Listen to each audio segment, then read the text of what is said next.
Tonight, the Neenah Common Council voted to change that city's sign ordinance. The issue ended up in federal court early this year when the city was sued over its demand that homeowners remove signs about the Shattuck Middle School rezoning.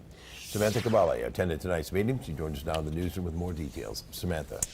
Bill and Cammie, Neenah's sign code ordinance is from 1977. However, the legal action against the city says it conflicts with the U.S. Supreme Court case Reed versus Town of Gilbert from 2015. That decision prohibits regulations of signs based on their content. City Attorney David Rashid says the repeal and replacement of the sign code, known legally as Chapter 24, takes care of some issues cities all over the state have been dealing with. The recent lawsuit filed against the city motivated them to take a harder look at the code. One of the provisions includes consolidating the number of sign types into one sign type called portable yard signs. They are only allowed to be up temporarily and no more than 30 days in a 90-day period. Neenah resident Tamara Has spoke during the public hearing portion of the meeting and told the council that this is, quote, a colossal waste of time.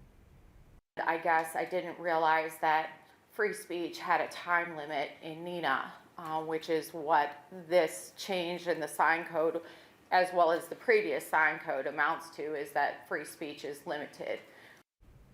The city asked that the lawsuit be dismissed because of these changes to the ordinance. A full rewrite of the sign code is expected in 2024. Cammie?